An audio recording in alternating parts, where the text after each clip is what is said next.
Panguva ino pane chitiko chinoshamisa chinoonekwa kunzi aiwa VP Constantino Chiwenga vanoonekwa kunzi vanorepresenta nyika yeZimbabwe aiwa kuZambia. Kwamunoziva kuti pane maproceedings aiwa ari kuitika aiwa ekuchengetwa kana the burial the former president Edgar Lungu. Saka pane mashoko ari kuuya padera panguva ino zvinzi aiwa VP Constantino Chiwenga vari kukipa maappearances as the de facto president panguva ino. Toda subscribe like on the bell kuti tina pana pamuchenje radio nemamwe mahendo zvombosima pictures amuri kuona tino BBC vanobuda vanyora chiti VP Chiwenga meet His Excellency President Hakainde Hichilema in Zambia. Chiwenga is leading the convoy sent by Mnangagwa to Zambia to deliver condolence message. Panguva ino chenje radio ndanyora chiti General Chiwenga is keeping up appearances as a de facto president. Today he was in Zambia passing a condolence message to the Zambian president Hakainde Hichilema after the passing of former Zambian leader Edgar Lungu, a friend of ZANU-PF. The general is no different from ED.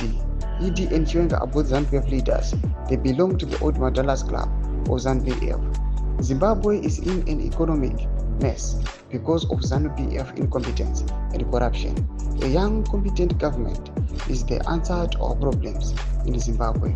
More ZANU-PF means more problems, no democratic currency, no jobs, no medicines in hospitals. Tomashkwarwa chikomendo pamusoro aiwa pe the visit inoitwa kana kuti delegation inotumiwa nemutungamiri wenyika Masodanzo Mnangagwa unosenda condolence messages. Panguva ino tiona mutungamiri wenyika Masodanzo Mnangagwa wati the SADC chairman aiwa inoonekwa kunzi votadza kupinda munyika yeZambia nokuda kwematensions aripo pakati aiwa penyika mbiri Hakainde Hichilema naED Mnangagwa sezvinozikanwa nenyika yese kubvira last year but one panhau dzema-elections, nhau the SADC report nenhau the SADC summit. Zvinhu zvainge instrumental zvaonekwa nemunhu wese.